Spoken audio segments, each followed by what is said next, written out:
Bonjour à tous, alors je commence par applaudir pour une fois que nous les Français, alors on est dans les Jeux Olympiques, et on a gagné non pas au JO de 2024 mais on a gagné à Ascot grâce à l'équipe Graffard avec Christophe Soumillon et un certain Goliath qui gagne le King George qui peut être l'équivalent de l'Arc de Triomphe chez eux et l'été. Puis bravo à Jean-Michel Bazir, 4000 victoires en sa qualité d'entraîneur, et bravo à Madame Colombo qui pour une fois elle nous l'avait mis, et elle le met rarement parce que d'habitude elle nous met des gros outsiders, et là elle avait mis le doigt sur le bon du peloton qui gagne tout à l'heure. Bon, on va encore, je vous avais déniché le deuxième à 48/1, j'étais chaud avec le cheval de Mottier parce que je savais qu'il avait été préparé pour l'événement. Maintenant il y a toujours des chevaux qui me manquent en ce moment, c'est comme ça, ça va revenir. Bon, ce dimanche on va à Deauville, j'adore les planches de Deauville, et le prix des collectivités locales, je m'en souviens, c'est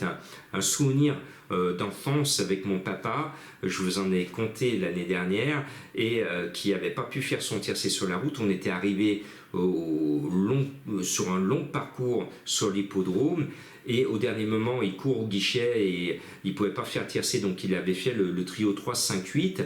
On regarde la course et moi j'avais pas le 3-5-8, et le 3-5-8 fait le trio, et mon papa était blanc. J'ai dit papa, pourquoi tu es tout pâle comme cela? Il m'a dit je crois que j'ai touché le trio, et il va vérifier, et un petit moment après il est revenu, et il était l'un des rares sur l'hippodrome à avoir touché le trio à l'époque parce que ça payait bien, et on avait peu de moyens à l'époque, et je peux vous dire qu'on a passé de sacrées vacances avec la petite somme, la grosse somme qu'il avait gagnée. Comme quoi les courses, c'est ça qui fait le charme de ces courses-là. Et ce dimanche, il y a le trophée vert à Aix-les-Bains, et je me rappelle d'avoir emmené mes parents quand j'étais ado voir Perrine Dax, que je suivais pour les couleurs Monnier, et qu'on avait fait le déplacement avec mes parents pour voir Perrine Dax gagner à Jolicotte. Voilà, je referme cette parenthèse. On va sur votre quintet.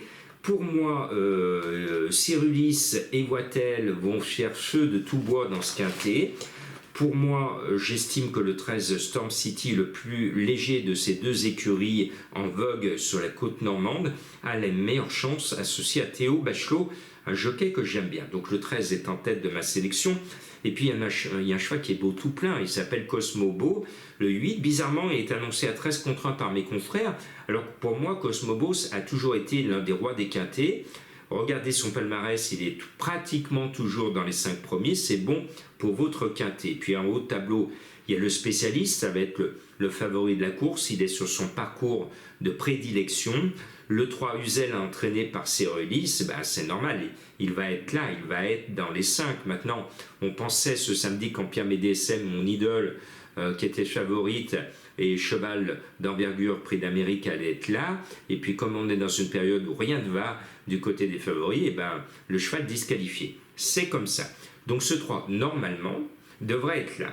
Et puis en bas de tableau, j'aime bien le 16 Give Me Gold, qui est annoncé à 31/1, que je trouve bien placé au poids parce que le cheval n'a pas fait ses valeurs ces derniers temps, de course cette année, et je pense que le cheval va enfin montrer son vrai visage. Et puis, pour gagner aux courses, il faut avoir une mémoire d'éléphant. Je me souviens que l'année dernière, dans cette même course, Saint-Hélier avait gagné avec style cette épreuve. Ce 9 remet les couverts, et il est beaucoup mieux placé au poids que l'année dernière dans cette même course. Donc, je vous l'accorde, il a beaucoup déçu cette année, mais s'il doit se réveiller un jour, c'est obligatoirement ce dimanche. Et puis le 10 Suleiman est l'un des deux Voitel, donc je me suis appliqué à mettre tous les Voitel et à tous les Cyrulis dans ma sélection. Donc Suleiman est tout neuf, il a peu couru, monté par Pouchin, il ne peut que progresser. Et puis le 7 Cléora, attention, c'est quand même Chappé, excellent entraîneur. Le cheval a tiré un bon numéro sur ce parcours, le numéro 1, parce que ça tourne tout de suite. Christiane Demuro est en selle, le cheval dans l'ensemble est assez régulier. Ce 7 me plaît bien, elle vient de finir 5e d'un quintet référence, et elle a une marge de progression que les autres plus vieux n'ont plus. Et puis en bas de tableau, on va prendre le 12 Letitz Marvel. l'occasion pour moi de saluer un de mes confrères, Gilles Barbarin, de l'équipe de Week-end. Moi, j'ai été aussi, à mes débuts, longtemps, pendant une dizaine d'années, le correspondant régional du journal Week-end. Donc, Gilles Barbarin a la chance d'avoir son champion, Letitz Marvel, qui est un éternel des quintés et qui nous revient avec des ambitions. Il est annoncé à 10 contre 1. Je souhaite à mon confrère de passer encore de très très bons moments avec ce cheval, son chouchou. Donc j'aime les belles histoires, c'en est une. Ce numéro 12 me plaît bien. Je voudrais aussi applaudir Monsieur Romuald de Maurice qui ce samedi a enfin décidé de ne plus mettre des pastilles rouges, des émojis rouges sur tous ses chevaux. Donc respect, bravo, parce que j'aimerais que tous les entraîneurs qui ont pris la mauvaise habitude de déclarer du rouge cessent de le faire, parce que il y a beaucoup de joueurs à l'international qui jouent sur les courses françaises, et quand ces joueurs qui manquent d'informations sur nos courses françaises voient un émoji rouge, eh bien ils considèrent que le cheval n'a pas de chance. Donc à tous ceux qui mettent du rouge, s'il vous plaît, c'est une prière pour tous ceux qui ont peu de moyens mais qui jouent sur nos courses françaises pour essayer de s'en sortir sur cette planète, parce que beaucoup de gens, notamment à l'étranger et aussi en France, jouent pour essayer de s'en sortir.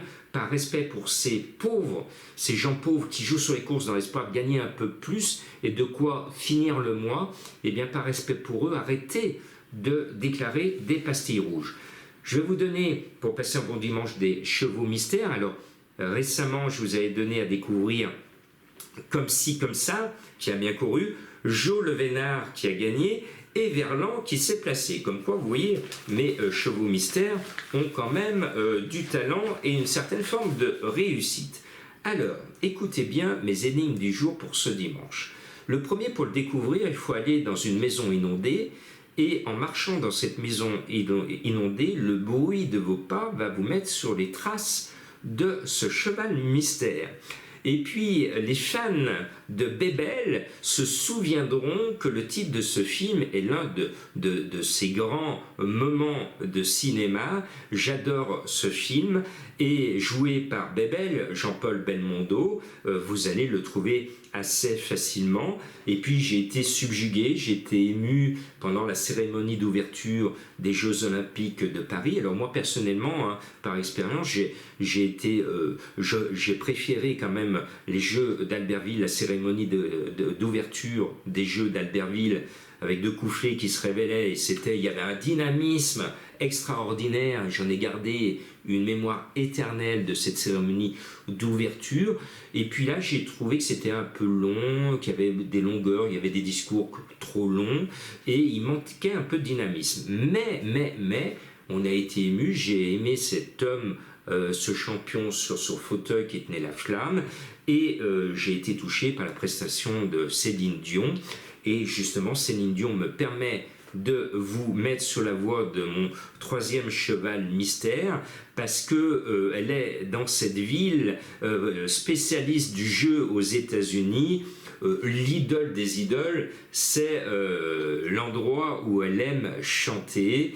Et bravo à elle, quelle belle prestation. On a vécu hier à Paris avec elle un moment d'histoire, parce que c'était un moment de sport et d'histoire, mais sa prestation marque l'histoire. C'est quand même un personnage extraordinaire qui aujourd'hui, de façon extraordinaire, va vous permettre de trouver un cheval. Comme quoi, c'est vraiment une sacrée star.